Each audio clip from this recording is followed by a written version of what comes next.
or actually the final West. This is still the West side. But this district goes into Cleveland for the regional part of the tournament, and Medina is the 3 seed.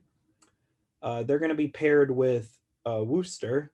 They're the 8 seed, and also Copley and Barberton are on the top half of the district. And then in the bottom half, Shaker Heights, Cleveland Heights, and Berea Mid Park are the 3 highest seeded teams. Let's start in the bottom. Shaker Heights. This is a program that seems like 80% of the time in the past decade, maybe Danny Young and company have won a district title. A very impressive feat. Do you think that another new look team has what it takes to win this district? Yeah, I mean, can they win the district? Yeah, I mean, they have a nice win recently where they beat Eds. Danny played really well in that game, Danny Young Jr. Um, it's a totally different team, because last year, they lost a pretty good group of seniors off that team last year. So Danny's been kind of the the guy this year, and he's handled it pretty well. Down there with Cleveland Heights has been a bit of a disappointment to me with some of the talent they have, and I know they've been on again, off again. But I really like Medina in this district for some reason. I mean, Corey Tripp, definitely a guy. I mean, you guys obviously that do this know about him, but probably not a guy that a lot of people around the state know about. Yeah, I've seen Tripp multiple times in person this year. First game against Mentor, played below his talent level, but then against ISA, I thought he was maybe the best player on the floor. And ISA has 3 D1 commits that were playing in the game I was at. But yeah, you look at Cleveland Heights; they're sitting at 8-10, which is very disappointing. They had a stretch starting against Warrensville Heights where they lost 4 out of 5, but they have won 3 out of 4. Beat Maple Heights by 24, Beechwood by 15, lost to Bedford by 12, but then beat Lorraine by 11. And you really just want to believe in this team because EJ Farmer has been kind of hurt and then injured, so not playing to 100% of his talent level. And then they also have a ton of size. It's the one thing about Cleveland Heights. You look at Keyshawn Hall and Davon Smith Johnson. They got a couple others like 6'6", 6'7" kids that crack their rotation. So this is another team that if the pieces fall into place for Cleveland Heights, they could honestly they could win every game in this district by double digits, and like that wouldn't be completely crazy, but they just have not played to that ability pretty much at all throughout this season. Like you look at their results, 4-point win over Bookdale, probably the most impressive performance of the season so far for them. And Bookdale's really good. We'll talk about them in Division 2, but they haven't really played up to their talent level consistently. And that's why I think I would bet on a team like Shaker, program that doesn't have as many transfers. They play together, and their team just finds success year in and year out in the playoffs. And that's going to set up a really interesting Medina versus Shaker battle in the district title game if it does come to that. Um, these teams previously conference rivals, now they're not. So that would be very interesting. Both schools know a lot about each other. Mm. Yeah, I think Medina has been. You look at the Menors and you look at the teams, the Brushes, and the teams that they kind of have had to take a back seat to in years past. Solon, but this might be their time. With the led by Corey Tripp, the upperclassman that's been through the grind. I can remember back to when he came to a scrimmage They scrimmaged Pickerington Central when he was a freshman, and man, he's come a long way since then. So um, don't be surprised if Medina is one of those teams that you see late in March. And I will say about Medina, the potential district title game, Medina and Shaker, both of those teams did make it to Cleveland State last year, so only one can make it this year. But I thought Kyle Shumsey was maybe one of the most underappreciated high school basketball players in that senior class last year. Mm-hmm. Medina does still have a decent amount of dudes who can fill it up, but I saw Shumsey twice against Menor score over 30 points. Obviously, they've been playing without him all year after he graduated, but that's a loss that probably not as many people realized was going to be as big of a hit as it actually was. But we can move over to District 1 in the Northeast, and that's going to be the first district with the teams from the east side of Northeast Ohio. Start off 3 seed Massillon Jackson. They're at the top, and Brush is the same side of the district as them. And then Walsh Jesuit and Hoban are at the bottom. Interesting move by Brush to attack Massillon Jackson and try and play them in the district semifinals instead of the district title game. These are teams that met very early in the season at Jackson, which would presumably be where the rematch would occur. And Jackson won, I believe, in multiple overtimes. So, what do you think about Chet going after Jackson and Yeah, going on their side?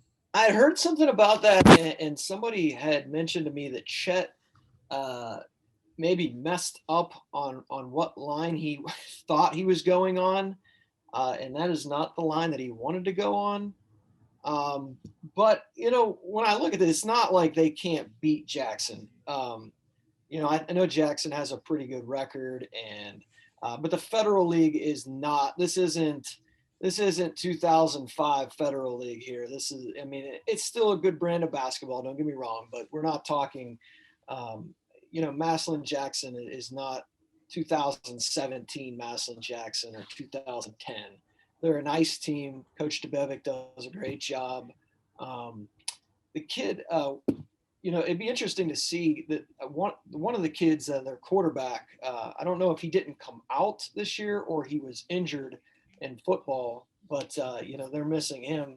But still, really, really good season for Jackson. Brush, obviously, with Elmore, has had a real breakout season for them. Hoban, Hoban with the young guy. I really like the freshman at Hoban. Haven't seen or heard much about Jesuit, but I could see Chet and the boys moving on out of here. Yeah, the biggest thing for Brush is they need to get healthy. The game I was at the Chet Mason Invitational, Tyler and Elmore left the game in the third quarter with injuries. I know Elmore is back. Tyler is not back yet. So getting him back healthy for the playoffs, I think if you have Elmore, Antoine Woolfolk, and Tyler healthy, that they're probably the favorites in this district. Jackson just lost to Green last night. It's not a very good loss for them. And then Walsh Jesuit, led by Eric Stern, senior post player, stands at about 6'7". He's had a really good season. Should be a priority for Division III colleges around the area. He can pass the ball, stretch the floor, and is very productive at the high school level. And then Hoban, yeah, you mentioned it. Jonas Nichols, the most productive freshman that I've seen all season. It's either him or Cade Norris. And Isaiah Young, really, really good. Senior point guard, guy who I would want on my team end of the game in the playoffs. I trust him to make a play.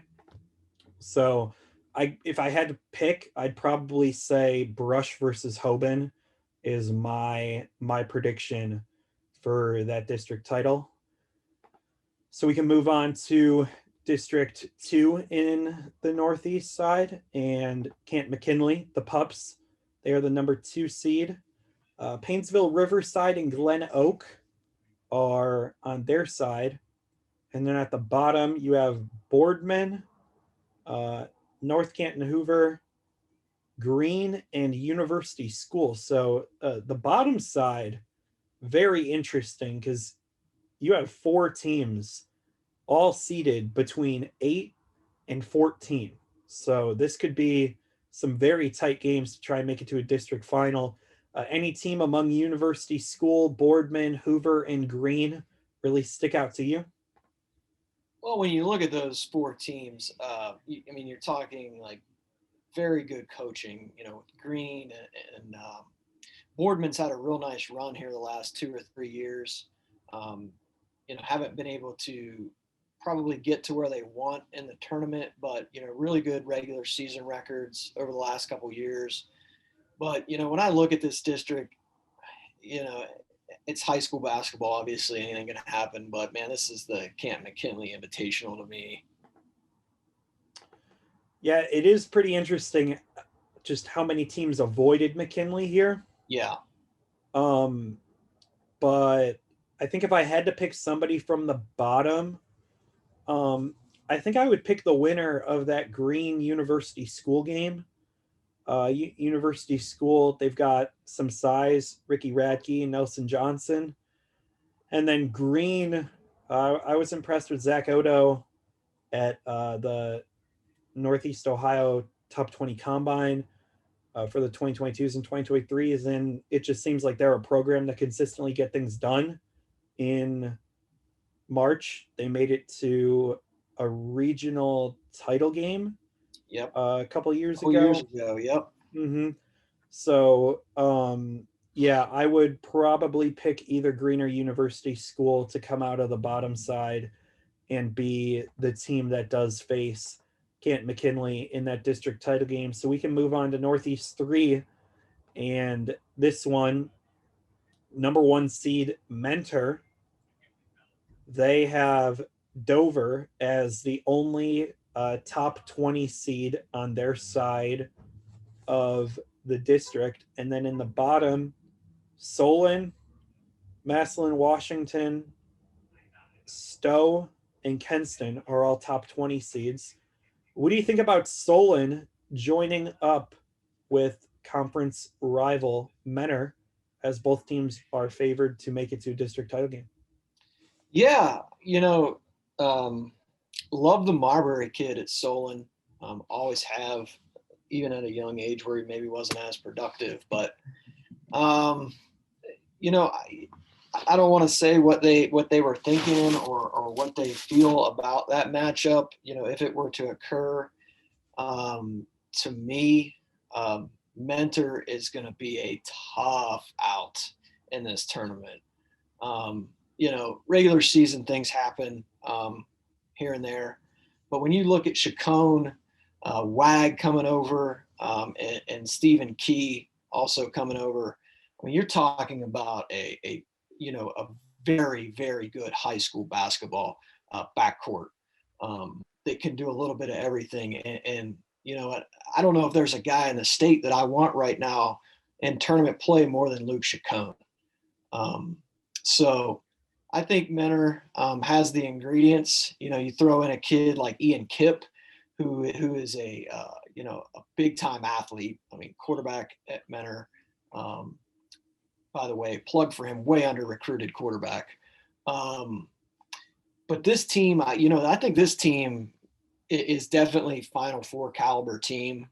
I don't know what you think, but I would love to see a Mentor Solon game because I know how entertaining it would be, first and foremost, because they're going to play that game up in the 80s or 90s, just because the way both teams play. But boy, that'd be another exciting district final, wouldn't it?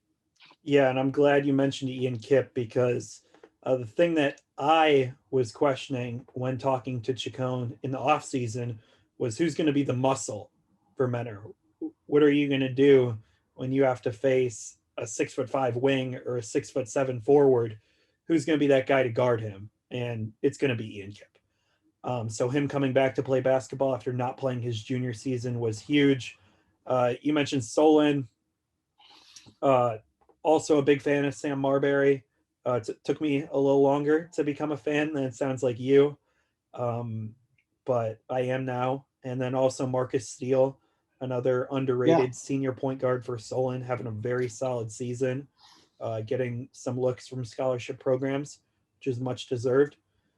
So that's going to be a game. Those two teams love to push the tempo. Should be a lot of fun to watch. Um, but you look at Menor like Chacon, Wag, Stephen Key. Two of those kids are senior year transfers, but they've been playing together in AAU forever.